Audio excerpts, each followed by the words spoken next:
Hello बच्चों, कैसे हैं आप सभी। आशा करते हैं आप सभी बच्चे अच्छे होंगे। स्वागत है आपका हमारी इस नई वीडियो में। बच्चों आज हम पढ़ेंगे कक्षा 7 की दक्षता अभ्यास 2। बच्चों इसके पहले मैं और भी वीडियो बना चुका हूं। उन वीडियो को आप कक्षा 7 की जो प्लेलिस्ट बनी हुई है उसमें देख लेना। जो बच्चे नए आए हुए हैं वो इस चैनल को सब्सक्राइब करिए और वीडियो को लाइक ज़रूर करिए और वीडियो में लास्ट तक ज़रूर बने रहिएगा, क्योंकि इसमें मैं आपको दस्ता 2 के सारे सवाल सॉल्व कराऊंगा और बहुत ही अच्छे से सॉल्व कराऊंगा, जिससे कि आप सभी को समझ में आ जाए। और वीडियो देख रहे हो तो अपने दोस्तों के साथ इस वीडियो को शेयर करिए ताकि वो बच्चे भी इस वीडियो से सवालों को सीख सकें। चलिए बच्चों तो स्टार्ट करते हैं। पहला सवाल लिखा हुआ है, क्या लिखा हुआ है? लिखा हुआ है -8⁷ को गुणा रूप में लिखिए। यानी कि ये जो हमें संख्या दी गई है इसे हमें गुणा के रूप में लिखना है। चलिए बच्चों स्टार्ट करते हैं। बहुत ही इजी सवाल है और आपको बहुत ही इजी तरीके से सिखाया जाएगा। गुणा रूप में लिखना है तो -8 का गुणा -8। अब इसे ब्रैकेट में लिखना पड़ेगा, क्यों? क्योंकि दोनों सिंबल एक साथ नहीं हो सकते हैं। गुणा का निशान लगा हुआ है, फिर -8, फिर गुणा -8 गुणा -8 गुणा -8 गुणा -8। कितने हो गए हैं? 1 2 3 4 5 6 और गुणा -8।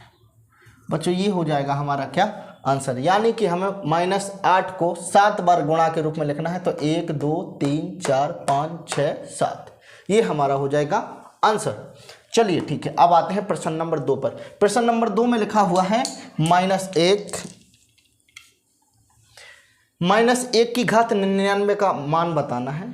इसको हम ऐसे बोल सकते हैं जैसे कि बच्चों -1 का हम 2 घात लिखे होते तो -1 गुणे -1, यानी माइनस माइनस का गुणा होता, प्लस बन जाता और 1 का 1 बनता।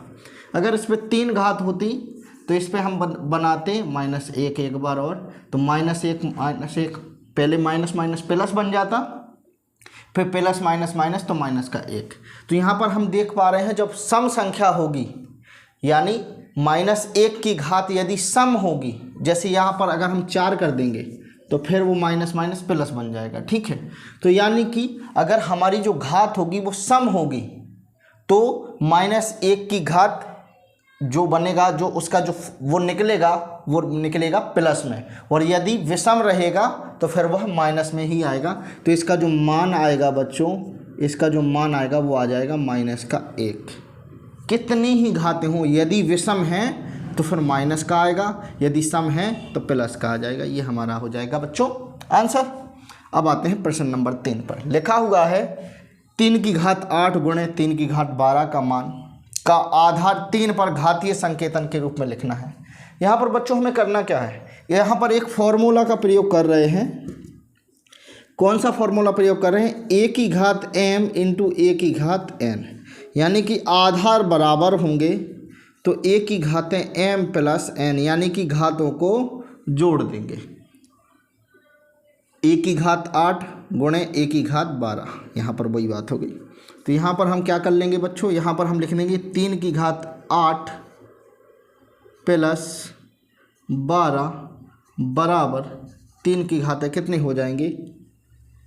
20। 3 की घात कितनी हो जाएंगे? 20। और ये हमारा क्या हो जाएगा बच्चों? आंसर हो जाएगा। अब आते हैं प्रश्न नंबर 4 पर। 9�7 भागे 9�3 का आधार 9 पर घात के संकेतन लिखना है। तो इसको भी बच्चों हम करेंगे। बहुत ही ईजी तरीके से समझते जाना है। इसमें बच्चों फॉर्मूला लग रहा है a⁻m / a⁻n बराबर a⁻m - n। ये फॉर्मूला लग रहा है, यानी भाग वाला फॉर्मूला लग रहा है। तो इसमें a आधार बराबर है, इसे हम बटे में लिखते हैं। तो 9�7 / 9�3 बराबर 9�7 - 3। इसके आगे और लिखेंगे तो 9 की घात कितनी बन जाएगी? 4 बन जाएगी। 9 की घात कितनी बन जाएगी? 4, क्योंकि 7 में से 3 जाएगा, कितने बचेगा? 4 बचेगा। ठीक। प्रश्न नंबर 5। 8⁵5 - 5 का मान ज्ञात करना है। क्या हो जाएगा बच्चों? इसमें हम क्या करेंगे? इसमें हम 8⁵5 - 5, यानी कि ये 0 हो जाएगा। घात 5 में से 5 जाएगा 0, और किसी भी संख्या का मान घात 0 होगी तो वह उसका मान कितना होता है, 1 होता है। किसी संख्या का घात 0 होगा तो उसका मान क्या हो जाएगा बच्चों, 1 हो जाएगा। ये हम पहले ही पढ़ चुके हैं। इस प्रकार से बच्चों हमने 1 से लेकर 5 प्रश्नों को सॉल्व किया है। ठीक है।